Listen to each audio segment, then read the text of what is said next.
الله السميع العليم من الشيطان الرجيم. بسم الله الرحمن الرحيم. إنما كان قول المؤمنين إذا دعوا إلى الله ورسوله ليحكم بينهم أن يقولوا سمعنا وأطعنا وأولئك هم المفلحون.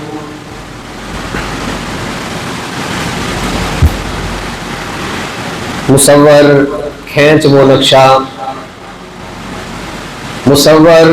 وہ نقشہ جس میں اتنی صفائی ہو، ادھر فرمان محمد ہو ادھر گردن جھکائی ہو صلی اللہ علیہ وآلہ وسلم. تمام قسم کی تعریفیں اس اللہ رب العزت کے لیے ہیں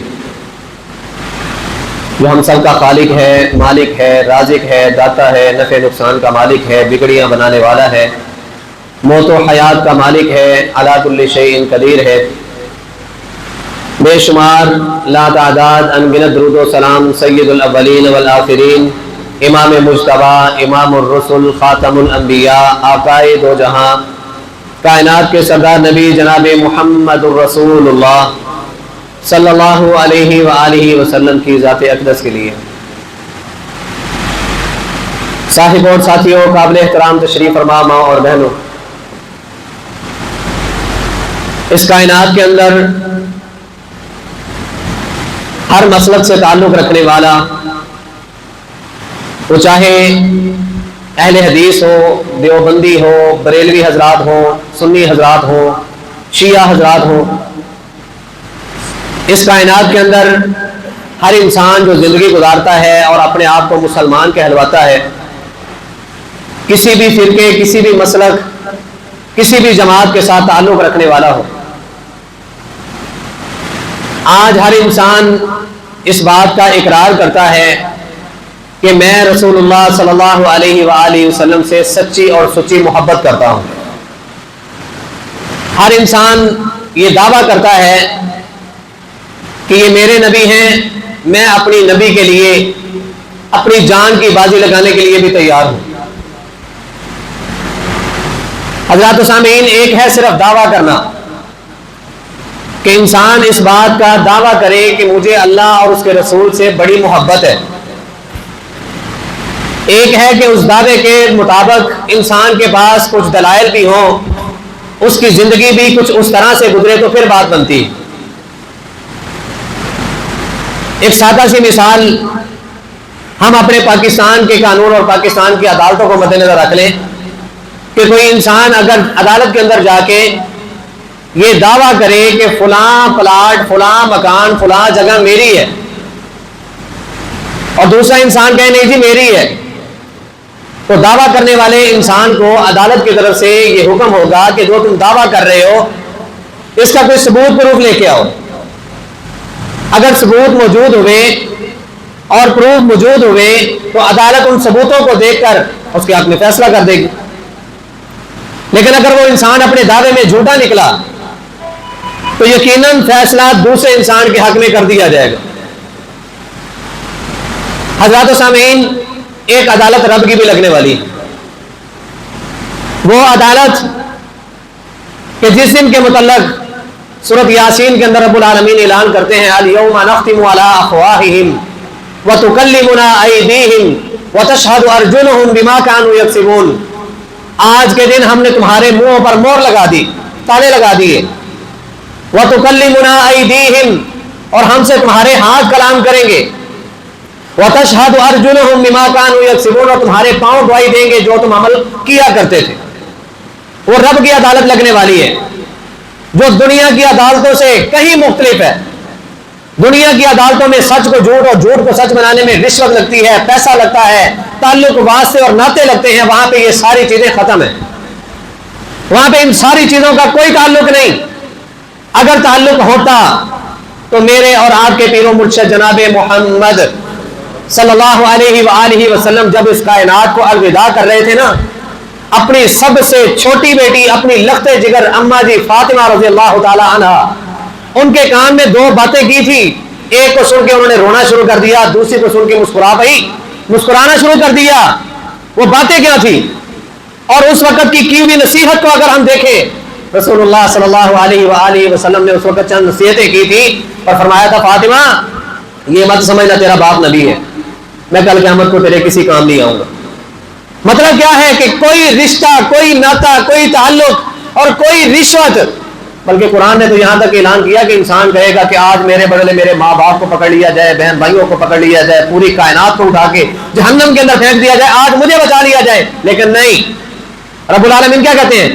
ہر انسان کے لیے وہی ہے جو اس نے کمایا ہے۔ تو حضرات، دعویٰ کرنا اور ہے، اور دعوے کے ساتھ ساتھ دلیل کو پیش کرنا، اور دعوے کے ساتھ ساتھ اس طرح کی زندگی گزارنا، یہ اور بات ہے۔ اللہ ہمیں ایسی زندگی بنانے کی توفیق عطا فرمائے۔ حضرات و سامعین، ایک ہے کہ ہم دعویٰ کریں، ایک ہے کہ صحابہ اکرام نے دعوے کیے، اور صحابہ اکرام نے خالی کھوکھلے دعوے نہیں کیے، انہوں نے دعووں کے ساتھ ساتھ ثبوت بھی دیے کہ ان کو واقعتاً ہی رسول اللہ صلی اللہ علیہ وسلم سے سچی محبت تھی۔ تبھی تو رب العالمین نے ان کے سینوں کو دیکھا، ان کے دلوں کو دیکھا، ان کے ایمانوں کو دیکھا۔ وَزَيَّنَهُ فِي قُلُوبِكُمْ، رب العالمین کہتے ہیں ہم نے ان کے ایمان کو دیکھا اور ایمان کو دوسرے لوگوں کے ایمان کی کسوٹی بنا دیا، حد بندی بنا دی، لمٹ بنا دی۔ فَإِنْ آمَنُوا بِمِثْلِ مَا آمَنْتُمْ بِهِ فَقَدِ اهْتَدَوْا، میرے نبی کے صحابہ جیسا ایمان لے کے آنا، ہدایت پا جاؤ گے۔ حضرات و سامعین، کوئی بھی کسی بھی مسلک سے تعلق رکھنے والا اگر وہ اس دعوے میں سچا ہے تو سلیوٹ ہے کہ میں اللہ کے رسول سے سچی اور سچی محبت کرتا ہوں، اور اس کے مطابق وہ زندگی بھی گزارتا ہے، کامیاب لوگوں میں۔ لیکن اگر دعویٰ کچھ ہے اور اس کے مطابق اس کے پاس دلیل نہیں ہے تو پھر سوچنے کی اور غور و فکر کرنے کی اور اپنی اصلاح کرنے کی ضرورت ہے۔ آج کے موضوع میں انشاءاللہ ہم یہی باتیں سیکھیں گے کہ ہم دعوے تو کرتے ہیں، کیا ہم دعووں کے مطابق اپنی زندگی بھی گزارتے ہیں؟ رسول اللہ صلی اللہ علیہ وآلہ وسلم کے صحابہ جیسی زندگی گزارتے ہیں، جو دعویٰ تو کرتے تھے لیکن پھر وہاں پہ ان کی اپنی مرضیاں نہیں چلتی تھی۔ پر افسوس سے کہنا پڑتا ہے آج ہمارا المیہ یہ ہے، آج ہماری صورتحال یہ ہے کہ ہم دعویٰ تو کرتے ہیں لیکن مرضیاں اپنی کرتے ہیں۔ دعویٰ ہے کہ مجھے رسول اللہ صلی اللہ علیہ وسلم سے بڑی محبت ہے، لیکن جہاں تک دین اور اسلام میری خواہشات کے مطابق ہوتا ہے میں اس پر عمل پیرا رہتا ہوں، لیکن جہاں پہ ہی میری خواہشات کچھ کہہ رہی ہیں اور دین کچھ کہہ رہا ہے وہاں پہ نعوذ باللہ من ذالک میں دین کو چھوڑ دیتا ہوں اور اپنی خواہشات کا تابع ہو جاتا ہوں۔ مطلب کیا ہے کہ دعوے تو ہیں لیکن مرضیاں اپنی ہیں۔ اللہ ہمیں اپنی مرضیوں کو فوت کرنے کی توفیق عطا فرمائے۔ اللہ ہمیں اپنی مرضیوں کو، اپنی جھوٹی خواہشات کو ختم کر کے رسول اللہ صلی اللہ علیہ وسلم سے محبت کا جو دعویٰ ہم کرتے ہیں اللہ ہمیں اس پر پورا اترنے کی توفیق عطا فرمائے۔ حضرات و سامعین، آج ہم ان پاک باز ہستیوں کے متعلق سنیں گے کہ جنہوں نے صرف دعوے نہیں کیے بلکہ دعوے کرنے کے ساتھ ساتھ انہوں نے ثبوت اور پروف کیے۔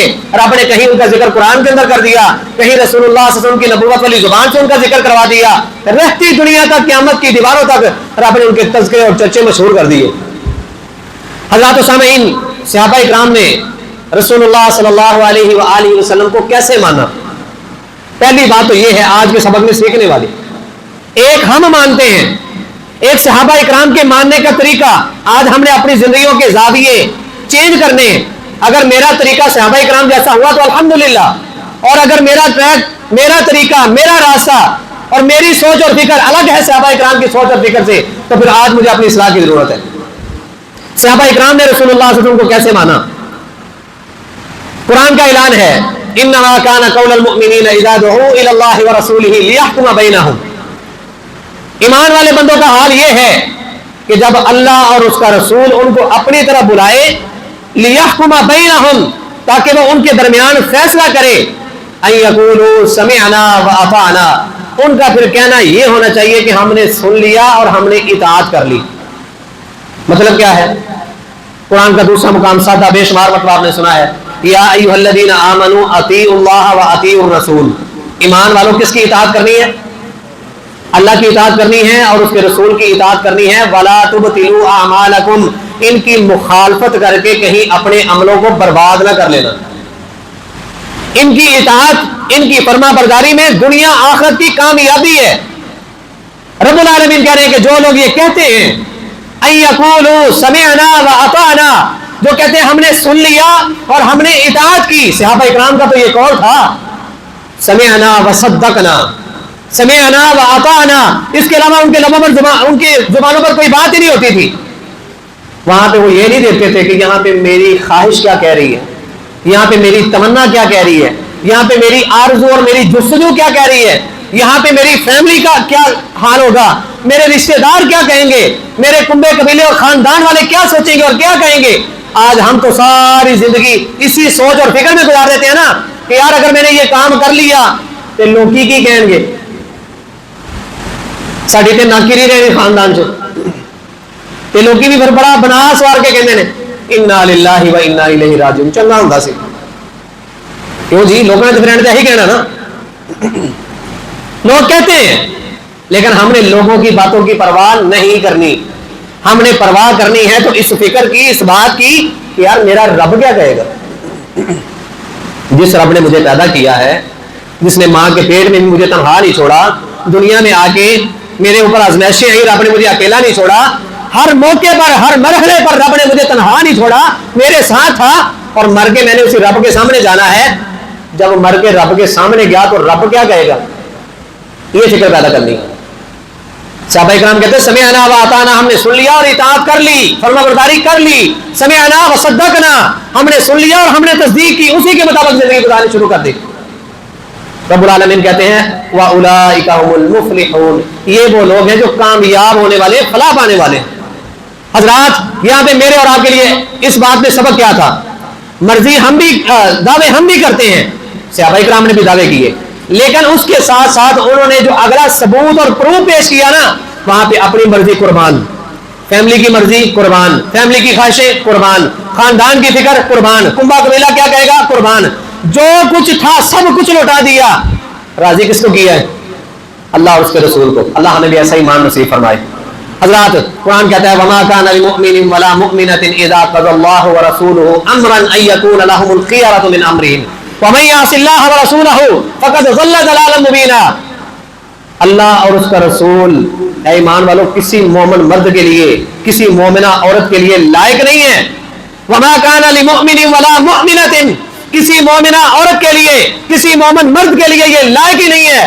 اذا قضى الله ورسوله امرا، جب اللہ اور اس کا رسول کسی معاملے میں فیصلہ کر دے، ليحكم بينهم ان يكون لهم الخيرة من امرهم، ان کے لیے اختیار نہیں ہے، لائق نہیں ہے، جائز ہی نہیں ہے.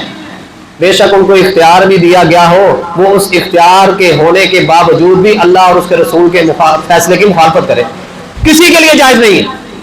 دوسرا پوائنٹ آج کا کہ جب اللہ کا فیصلہ آ گیا، جب نبی صلی اللہ علیہ وسلم کا فیصلہ آ گیا، تو پھر کسی مومن کو، کسی مومنہ کو یہ اختیار ہی نہیں ہے کہ وہ اللہ اور اس کے رسول کے فیصلوں میں ہیرا پھیری کرے، اس میں تضاد کرے یا اس میں کمی بیشی کرے. فیصلہ کس کا ہے؟ اللہ اور اس کے رسول کا. وَمَن يَعْصِ اللَّهَ وَرَسُولَهُ فَقَدْ ضَلَّ ضَلَالًا مُبِينًا. اور سن لو، جس نے اللہ اور اس کے رسول کی نافرمانی کی، فیصلوں میں ہیر پھیر کیا، کمی بیشی کی، زیادتی کی، فَقَدْ ضَلَّ ضَلَالًا مُبِينًا، وہ دور کی گمراہی میں بھٹک گیا. اللہ ہم سب کو محفوظ فرمائے. حضرات وہ صحابہ نے باتوں کو مانا، نبی علیہ الصلوۃ والسلام کے فیصلوں کو مانا. پھر وہاں پہ ان لوگوں نے یہ نہیں دیکھا کہ ہماری فیملیاں گئی، ہمارے رشتے دار گئے، سب کچھ چھن گیا. موسیٰ بن عمیر کا واقعہ سنا ہے نا، مہنگے ترین لباس کا استعمال کرنے والا اور مکے کی سرزمین میں مہنگی ترین خوشبو کا استعمال کرنے والا، ایک مرتبہ جو لباس پہن لیا نا دوبارہ اس کی باری نہیں آتی تھی. امیر ترین اور سب سے مہنگی خوشبو کا استعمال کرنے والا، لوگ اگر موسیٰ بن عمیر کو دیکھنے کے لیے یا اس کا پتہ کرنے کے لیے ان کو کسی کو پوچھنے کی ضرورت نہیں پڑتی تھی. پتہ چلا یار اس راستے سے خوشبو آ رہی ہے، موسیٰ بن عمیر ادھر ہی گیا ہوگا. اور ہجرت کر کے جب مدینے جانے لگے نا، سب کچھ لٹ گیا، سب کچھ چھل گیا. یہاں تک کہ جسم کے اوپر جو لباس تھا وہ تک اتارنے کی کوشش کی گئی. نکلے ہیں مکے سے، سسرالیے آگے، موسیٰ کدھر جا رہے ہو؟ سنا ہے تو غدار ہو گیا ہے، اپنے باپ دادا کے دین کو چھوڑ دیا ہے اور اس نبی کا کلمہ پڑھ لیا، اس کے ہاتھ پہ بیعت کر لی ہے. جی ہاں، مدینے جا رہا ہوں، ہجرت کر رہا ہوں، یہاں سے مکے کو چھوڑ کے جا رہا ہوں.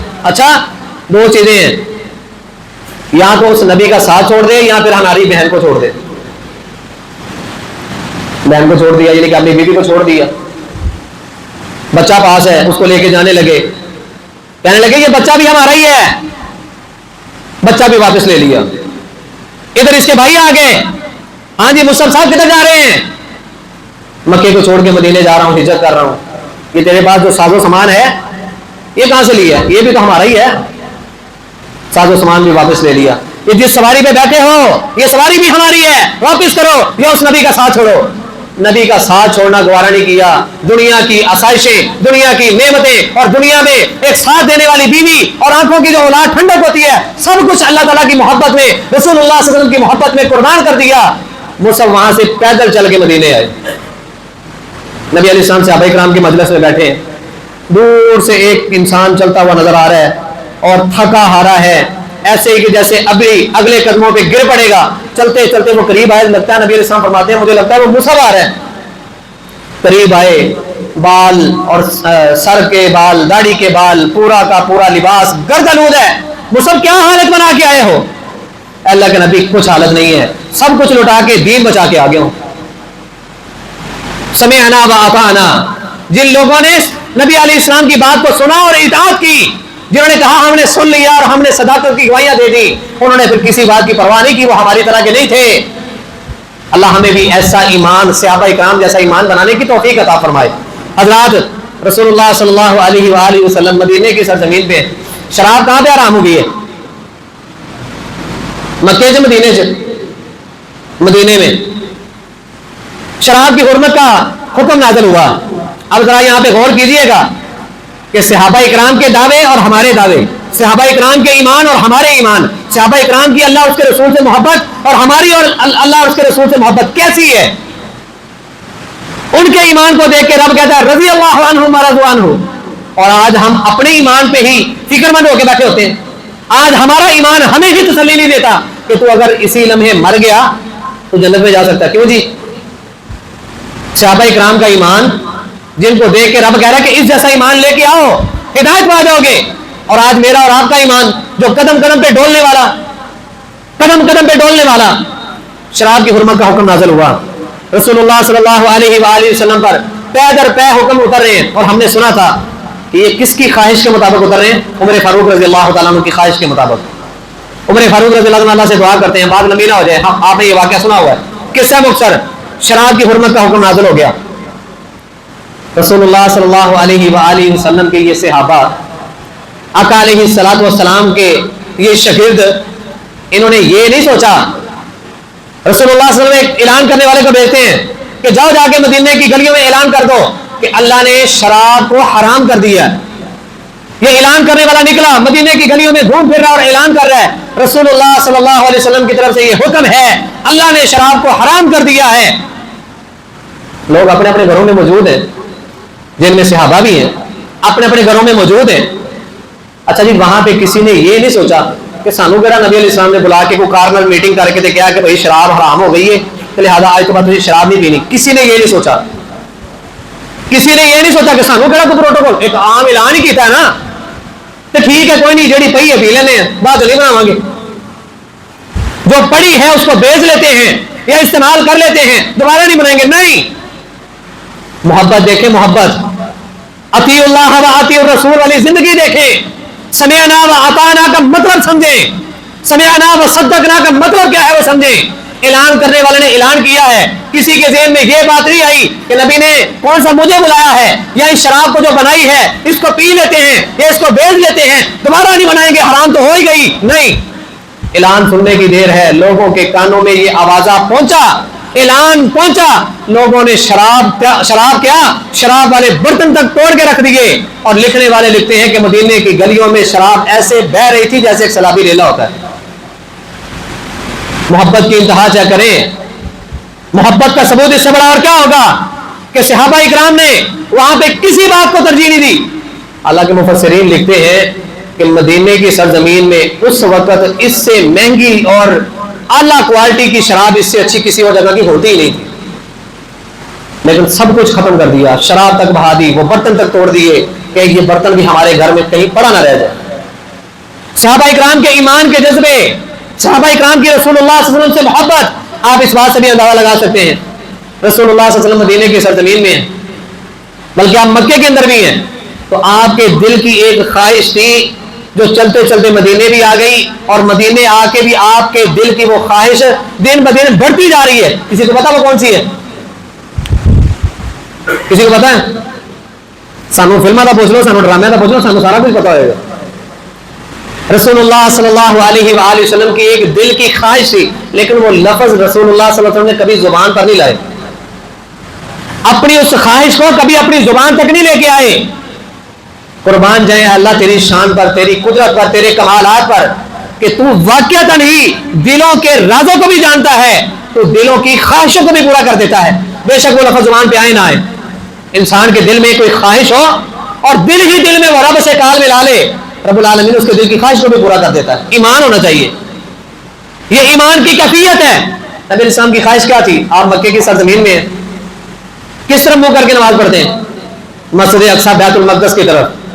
سارے دل سے دعا کریں اللہ اس کو آزاد کر دے, اللہ یہودیوں کو صفحہ ہستی سے مٹا دے, اللہ وہاں پہ عالم اسلام کے اور مسلمانوں کے جتنے بھی دشمن ہیں اللہ سب کو صفحہ ہستی سے مٹا دے, ہمارے قبلہ اول کی حفاظت فرما.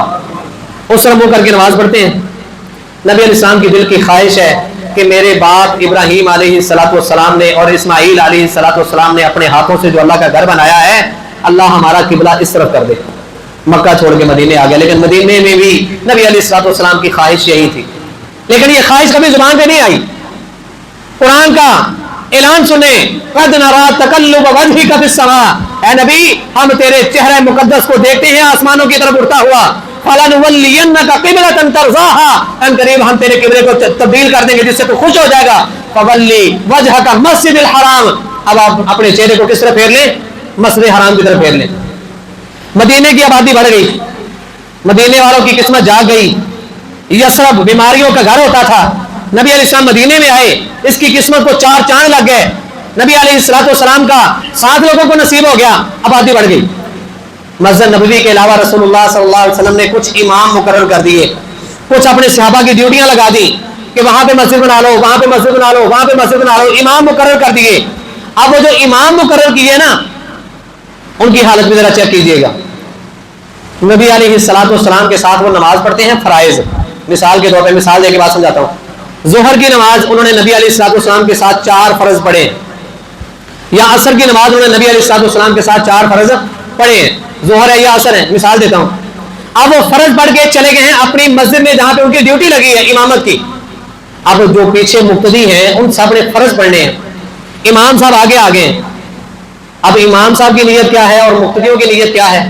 امام بخاری رحمۃ اللہ علیہ نے صحیح بخاری کے اندر باقاعدہ ایک پورا باب نقل کیا ہے کہ امام کی نیت میں اور مقتدیوں کی نیت میں فرق ہو سکتا ہے.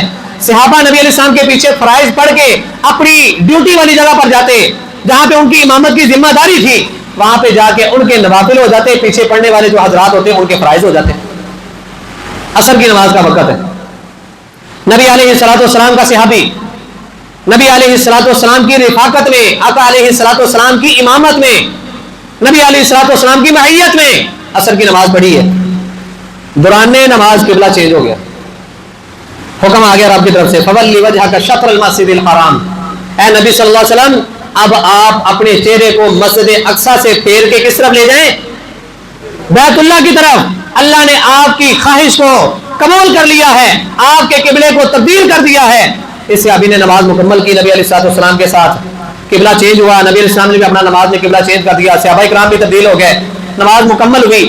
یہ صحابی جس کی ڈیوٹی لگی تھی کسی اور جگہ پہ امامت کی, یہ وہاں پہ گیا اور جا کے دیکھا ان کے جانے سے پہلے نماز کھڑی ہو گئی ہے. کوئی اور ساتھی نے نماز پڑھا دی, 2 رکعت ہو چکی ہیں اور 2 رکعت باقی ہیں, اور ان کا منہ کس طرف ہے؟ مسجد اقصی کی طرف. ان کو پتہ بھی نہیں ہے کہ قبلہ تبدیل ہو گیا. اب 2 رکعت مکمل ہو چکی ہیں, 2 رکعت باقی ہیں. یہ ساتھی جو نبی علیہ السلام کے پیچھے نماز پڑھ کے آنے والے تھے, پیچھے با آوازیں بلند کھڑے ہو کے کہتے ہیں لوگوں اپنا قبلہ تبدیل کر لو, اب مسجد اقصی کی بجائے تمہارا قبلہ بیت اللہ ہے, حرم مکی ہے. میں ابھی نبی علیہ السلام کے پیچھے نماز پڑھ کے آ رہا ہوں, نماز کے اندر قبلہ تبدیل ہو گیا ہے, لہذا تم بھی اپنے منہوں کو پھیرو, اپنے منہوں کو پھیر لو, اپنا رخ تبدیل کر لو اور بیت اللہ کی طرف منہ کر لو. اچھا اگر میرے اور آپ جیسے ہوتے تو کیا کہتے بولا چل 2 رکعتیں پڑھ لی ہیں تے پیچھے 2 رہ گئی ہیں, کیڑی ایڈی بھی آگ لگ گئی ہے, کیڑی ایسی آخر آ گئی ہے, 2 رکعتیں پڑھ لی ہیں تو 2 ہی تو باقی رہ گئی, چلو مغرب کی نماز سے ادھر منہ کر لیں گے. نہیں, میرے نبی کے صحابہ کا ایمان ایسا نہیں تھا جیسا کہ میری اور آپ کی سوچ ہے. میرے نبی کے صحابہ کا ایمان تو یہ تھا, مصور کھینچ وہ نقشہ جس میں اتنی صفائی ہو, ادھر فرمان محمد ہو, ادھر گردن جھکائی ہو.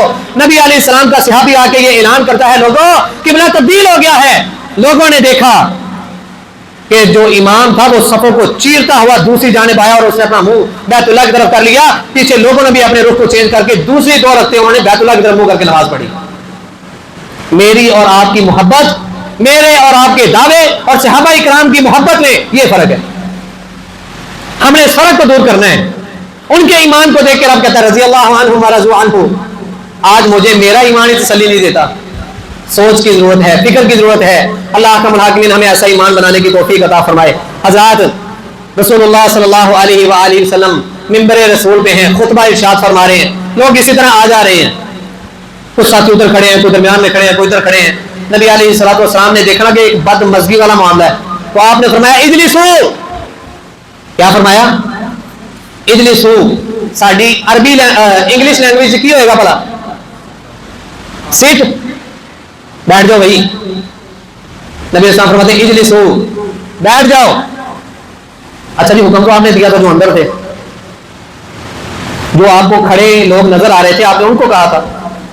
جوتیوں پر عبداللہ بن مسعود رضی اللہ تعالیٰ عنہ تشریف فرما بھی آ رہے ہیں. ابھی جمعہ پڑھنے کے لیے آقا علیہ السلام کی نبوت والی زبان سے میٹھے میٹھے خطبے کے بول سننے کے لیے, ارشاد نبوی سننے کے لیے وہ بھی آ رہے ہیں. جوتیوں والی جگہ ہے. نبی علیہ السلام کے منہ سے نکلے ہوئے الفاظ عبداللہ بن مسعود کے کانوں تک پہنچے رضی اللہ تعالیٰ عنہ. آپ نے فرمایا اجلسو, وہ وہیں پہ بیٹھ گئے, وہیں پہ بیٹھ گئے.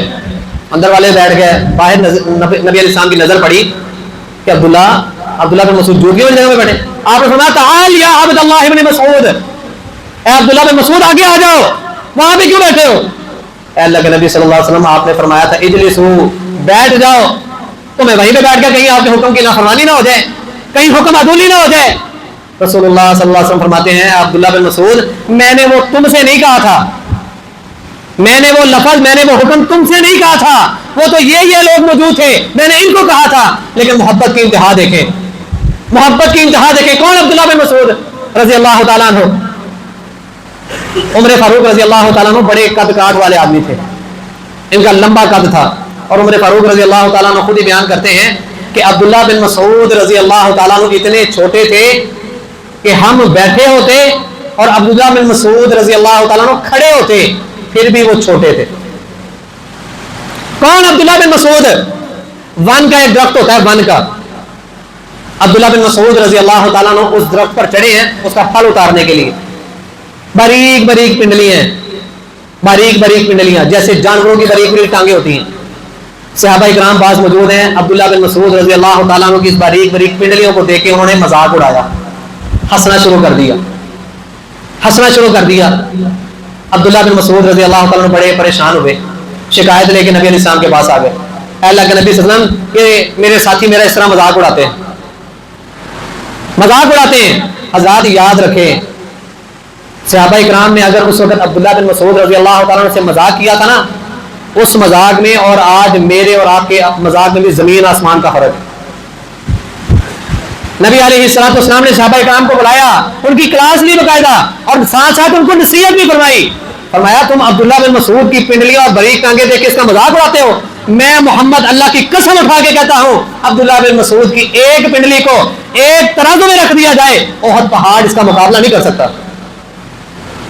احد پہاڑ سے زیادہ عبداللہ بن مسعود کی ایک پنڈلی کا وزن ہے.